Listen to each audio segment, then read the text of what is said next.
Weekend Rundown brought to you by comments from the Peanut Gallery. This weekend, we have NEF 45 going down out there in Portland, Maine. This Friday, they have 21 scheduled fights with the title on the line in the main event in one of those signature Northeast regional promotions.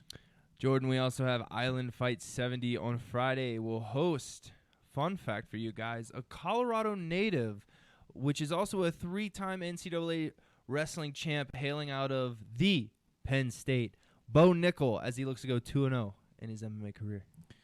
You know, it's crazy because Bo Nickel is one of the most decorated collegiate wrestlers, and he didn't make the Olympic team this last year. Just goes to show how tough his weight class is, and the guy that he happened to lose to is one of the all-time greats at that weight class, and his name is slipping me, but he's the American who went on to win the gold medal at the Olympics. So, you know, if you're gonna get knocked out of the trials level, might as well be the guy who goes on and wins the entire thing. As long as you don't lose to bums, Jordan, like I've always told you.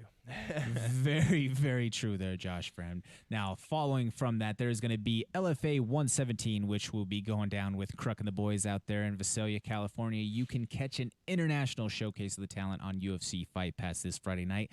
You have fighters in the main, co-main, and feature fights that are all hailing from Brazil, Japan, and Mongolia, respectively. We also have the international staple Brave CF kicks off on Saturday. Former UFC title challenger Ali Bagutinov, I probably butchered that, takes on another UFC vet in Jose Shorty Torres, who has spent some time training out here in Denver some years back. That's going to be a great matchup. Oh, definitely. That's going to be a high-paced matchup for sure out there.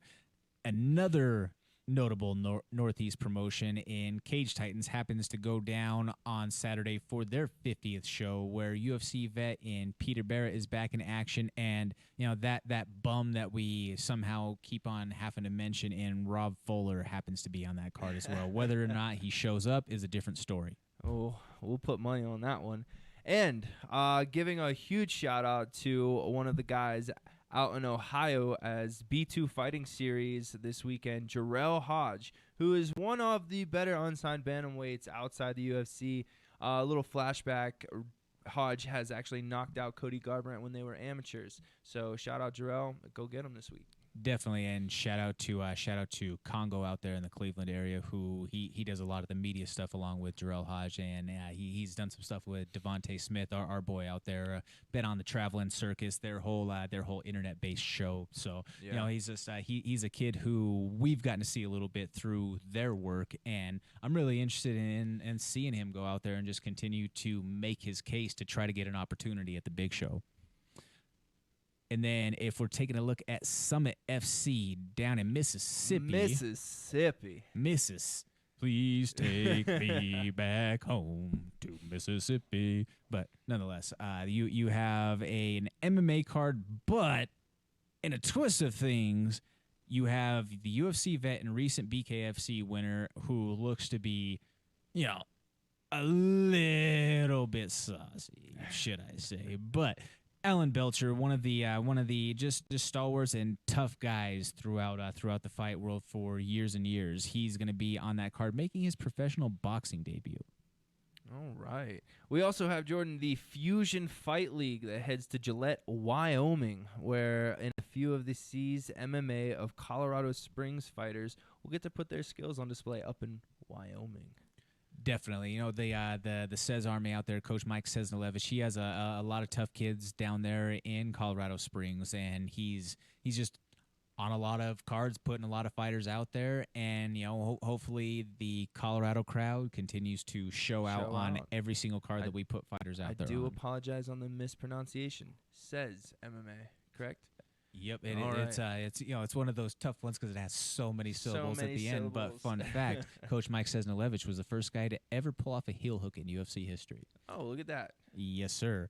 And then we have Jorgen De Castro, formerly of the UFC, headlining CES. It's a big weekend out there in the Northeast. Yeah, it is. CES 65 is going down, and he's taking on Daniel Williams. Also on the card is John Gotti III, who, yes, you heard it right, is the grandson of that John Gotti. John Gotti. And then, Josh, to round out the weekend, we have one of the most anticipated boxing matchups in a while, especially because of the dust-up that happened at the press conference earlier on a couple of weeks ago. We have Canelo Alvarez taking on Caleb Plant. Have you seen Caleb Plant's eye recently? I mean, I don't want to see what it's going to look like after this Oh, weekend. man, that thing's going to get opened up so fast. Bro, like watching Mike Tyson talk about that matchup was one of the most hilarious things on Hotbox. And if you haven't seen that, I strongly encourage you to check that out because he just talked about how bad he thinks Canelo is going to just beat the brakes off of Caleb Plant. Brakes off the dude. I don't think anyone can come close to Canelo. No, I think that he's arguably the best boxer on earth right now. I think that the only guy who could make that pound-for-pound discussion with him is Bud Crawford. Yeah. Stick around after the break, folks. Me and Josh are going to go 3 rounds. I'm Jordan Kurtz sitting here alongside Josh Friend. This is the MMA Plug presented to you by DenverSportsBetting.com on 98.1 FM, Mile High Sports Radio. Yeah, little thick bitch, fine little mamacita.